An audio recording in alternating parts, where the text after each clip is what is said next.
जी, अस्सलाम वालेकुम।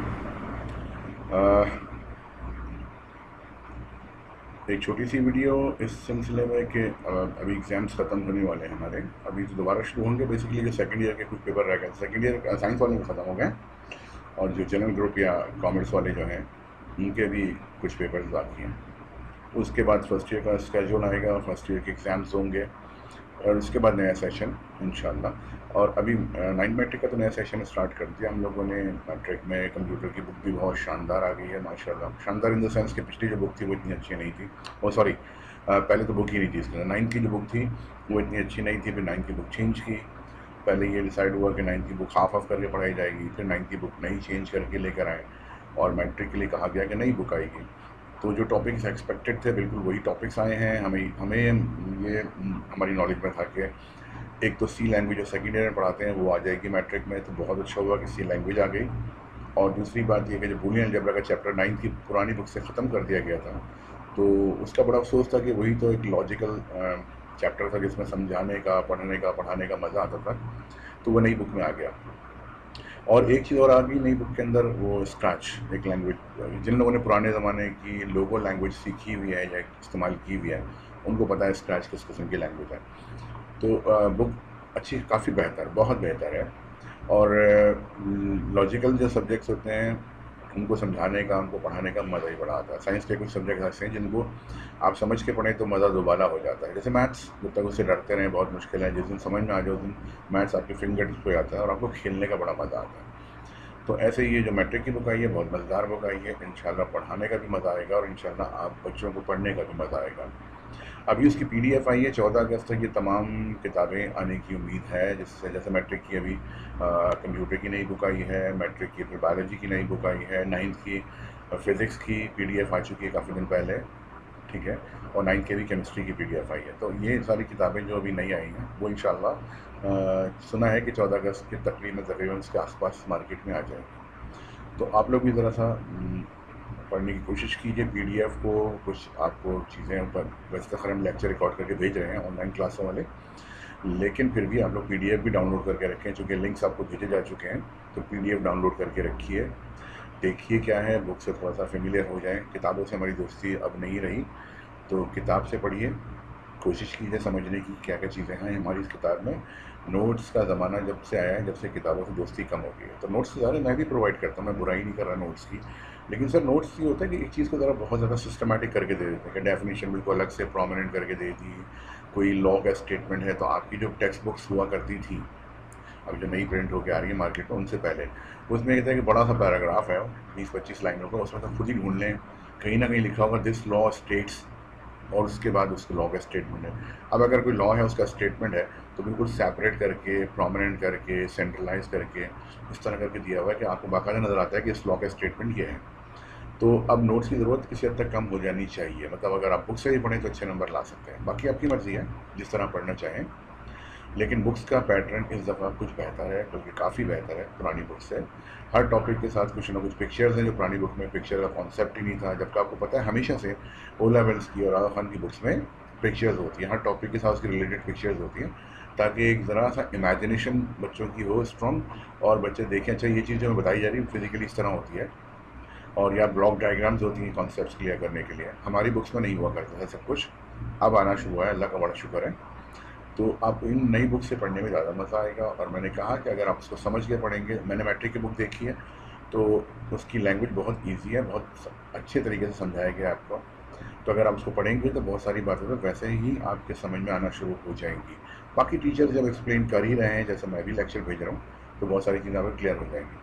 कोशिश कीजिएगा सर, अब कोरोना कोरोना खेलना बंद कीजिए और किताबों की तरफ आइए, किताबों से दोस्ती कीजिए। मैं उन बच्चों से मुखातिब हूँ बेटा जो मेरे एक्सपीरियंस में आया है कि बिल्कुल स्कूल को भूल चुके हैं। खुद मेरे अपने मोहल्ले में काफ़ी सारे ऐसे बच्चे हैं जो सिर्फ बाहर घूमते हुए नज़र आते हैं, और छोटी क्लास में, ज़्यादा बड़ी क्लास में नहीं है, 6-7 तक हूँ। लेकिन उनके पेरेंट्स ने उसको स्कूल से तो उठा लिया कि चलो फ़ीस बच रही है, फिर वैन की फ़ीस बच रही है, फिर उसके बाद वो लंच वंच में देते हैं उसकी फ़ीस बच रही है, उसके अलावा ट्यूटर की फ़ीस बच रही है, तो बहुत कुछ बच रहा है यकीनन। लेकिन उसके बदले खो क्या रहे हैं? देखिए ना, कुछ पाने के लिए कुछ खोना पड़ता है। अगर आप ये सारे फ़ायदे उठा रहे हैं, इसके बदले आप खो क्या रहे हैं?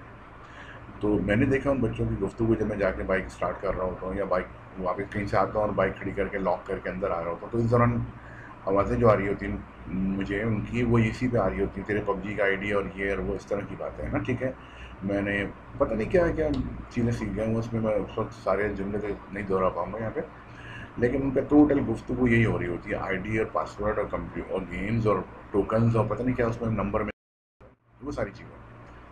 तो हमारे बच्चे बहुत दूर हो गए हैं सर, इसमें पेरेंट्स का ज़्यादा कसूर मैं कहूँगा, बच्चों का कसूर नहीं है।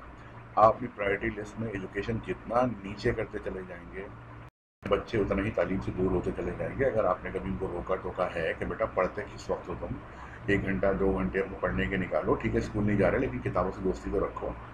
तो अगर आपने ये सब कुछ किया हुआ है तो आपके बच्चे अभी भी पढ़ने के आदी हैं, और अगर आपने नहीं किया हुआ तो ठीक है, आप पैसे बचाइए, स्कूल की फ़ीस रोक लीजिए, जेब में पैसे रहेंगे।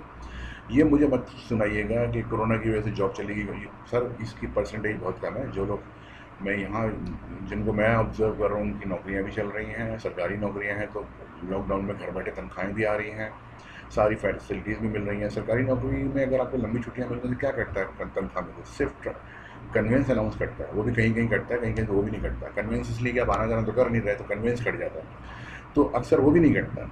तो जब फुल फ्लैश सैलरी घर आ रही है और फिर स्कूल्स वालों को या कॉलेजेस वालों को या जो भी जहाँ इदारा पढ़ते हैं वहाँ कह दिया जाए कोरोना की वजह से बड़ी डिस्टर्बेंस है, ये वो, तो कई लोगों को मैं देख रहा हूँ यहाँ पे जिनको स्कूल से उठा लिया गया है कि छोड़ो यार दफ़ा करो, अगले साल फिर करा देंगे, पैसे तो बचेंगे।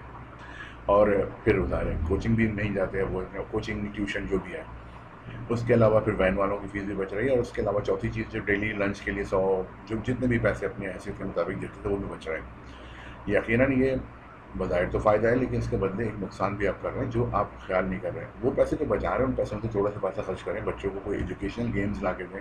लाइक आपके घर में स्क्रैबल होता है, स्क्रैबल ला के दें, बहन भाइयों में कंपटीशन कराएं, स्पेलिंग का खेल खेल में उनकी स्पेलिंग स्ट्रांग हो जाएगी, हैंड राइटिंग का कुछ काम करवाइए। कोई किताबें हैं जो उनको एजुकेशनल स्टोरी बुक्स होती हैं वो ला के दीजिए, जनरल नॉलेज की किताबें होती हैं, हमने बचपन में बहुत पढ़ी हैं, बेशुमार का तो मुझे अभी तक नाम याद है। ठीक है, तो आप उनके इस तरह की कोई इन्वेस्टमेंट करें उनके ऊपर कि वो जो पैसा बचाए उसमें से थोड़ा सा पैसा बच्चों के ऊपर इस तरह खर्च करें कि उनको तालीम की तरफ उनका रुझान रहे। ये नहीं है कि बस शाम को ब्रोस्ट मंगा लिया या फिर फूड पांडा से ऑर्डर कर दिया वही पैसों से, तो आप तो फिर उनको ये बता रहे हैं कि तालीम तो कुछ भी नहीं है बेटा, वो हासिल की नहीं की तो नहीं की, क्या हो गया। तो काइंडली थोड़ा सा अपने बच्चों को टाइम दीजिए, उनके साथ वक्त गुजारिए, उनको क्वालिटी टाइम दीजिए। क्वालिटी टाइम का मतलब ये होता है कि आप उनके साथ बैठे तो उनको लगे कि हाँ हमसे हमारी ही बातें हो रही है, नहीं कि आपका दिमाग कहीं और चल रहा है, आंखें मोबाइल पे लगी हुई हैं या टीवी खुला हुआ है और बच्चों से पूछ रहे हैं हाँ भाई क्या पढ़ाई कैसी चल रही है, पढ़ते हो नहीं पढ़ते हो किताबें। बच्चों को पता टोपी ड्रामा ही है, तो इसलिए कोशिश कीजिए कि उनके साथ कोई एक टाइम ज़रूर ऐसा गुजारिए जो क्वालिटी टाइम हो, जो सिर्फ बच्चों के लिए मखसूस हो। उनकी एक्टिविटीज़ मॉनिटर कीजिए, बाहर किन दोस्तों में बैठ रहे हैं, क्या एक्टिविटीज़ हैं, क्या खेलते हैं, मोबाइल पे क्या इतना यूज़ करते हैं कि जब स्कूल से कोई लेक्चर आए तो कहते हैं समझ में ही नहीं आता, ऑनलाइन तो पढ़ाई हो ही नहीं सकती। फिर ऑनलाइन ऐसा क्या है जो उनको हर वक्त समझ में आता है, जो आपको मोबाइल वापस भी नहीं करते हैं। कुछ तो है ना ऑनलाइन जो समझ में आ रहा है, सिवाय एजुकेशन के, सिवाय एजुकेशन लेक्चर्स के, जो स्कूल से लेक्चर्स वगैरह आते हैं, क्लासेस आती हैं गूगल क्लासरूम की या जूम की, सिर्फ वो समझ में नहीं आती, बाकी यूट्यूब समझ में आता है, पबजी समझ में आता है, टिकटॉक समझ में आता है, दुनिया की हर खराफात समझ में आती है, सिर्फ ऑनलाइन एजुकेशन समझ में नहीं आती। और पेरेंट्स भी इससे कन्विंस हो गए हैं, बड़े आराम से उनको सोते रहो बेटा खुदा के, अरे समझ में नहीं आता क्या उठा के करूँगी बच्चे को। बच्चा आपका हेडफोन लगा के उसको कोक स्टूडियो समझ के एंजॉय कर रहा है या Pepsi battle of the band समझ के एंजॉय कर रहे हैं। आप स्क्रीन तो अपनी नज़र के सामने रखिए, आप सामने बैठे हुए कहीं लैपटॉप की पीठ आपकी तरफ है और आपको पता ही नहीं है बच्चे ने हेडफोन लगा के फेसबुक खोली हुई है कि क्या खोला हुआ है। जब आप आएंगे तो हल्का सा क्लिक करेगा और स्कूल की क्लासरूम सामने आ जाएगी।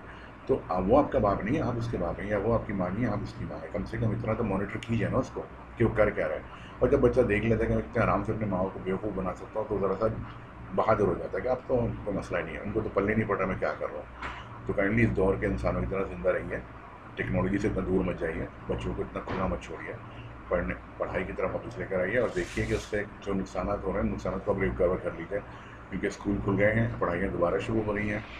तो जो बच्चे बहुत दूर थे उनको वापसी का सफ़र बड़ा मुश्किल लगेगा। सुबह सुबह उठना, अर्ली आवर्स में उठने की आदत ख़त्म हो चुकी है, यूनिफॉर्म प्रेस करके रखना, छोटे बच्चों के लिए पेरेंट्स ही ये सब कुछ करते हैं लेकिन बड़े बच्चे खुद करते हैं ना। यूनिफॉर्म प्रेस करके रखना, बैग को रेडी करके रखना, अपना सामान चेक कर लेना, फिर आके होमवर्क वगैरह प्रॉपर तरीके से करना, ये सारी चीज़ें आदतों से मिट चुकी हैं, मैं साफ वर्ड यूज़ कर रहा हूँ। तो इन आदतों की तरफ दोबारा लाइए ताकि आपके बच्चे फिर दोबारा पढ़ने की तरफ आएँ, अदरवाइज़ वो जिस तरह के हो चुके हैं, मेरा ख्याल है मैं ना भी वजाहत करूँ तो लोगों को पता है मैं क्या कह रहा हूँ, वो बहुत दूर हो चुके हैं सर। और वजह सिर्फ ये है कि पेरेंट्स की इसमें इतनी मिस्टेक है कि पेरेंट्स ने एजुकेशन को अपनी प्रायोरिटी लिस्ट में बहुत नीचे की जगह दी है। सारे काम होते रहे, पढ़ाई नहीं होती, कोई मसला नहीं है, चलता है, सब चलता है दुनिया में। तो इस प्रायोरिटी लिस्ट को रीअरेंज कीजिए, दोबारा से सीक्वेंस तय कीजिए, दोबारा से अहमियत के लिहाज से चीज़ों को ऊपर लाइए और प्लीज़ प्लीज़ प्लीज़ उसमें पढ़ाई को, एजुकेशन को सबसे ऊपर जगह दीजिए। तब आप पुराना सारा लॉस रिकवर कर सकते हैं, अदरवाइज़ आगे भी सिस्टम ऐसे ही चलेगा। कोरोना तो चला जाएगा, लेकिन जो बिगाड़ खुद पैदा कर चुके हैं, वो बिगाड़ संभालने में बहुत टाइम लगेगा। छोटी सी रिक्वेस्ट है, समझ में आए तो बहुत अच्छी बात, बुरा लगा हो तो सॉरी। अस्सलाम वालेकुम।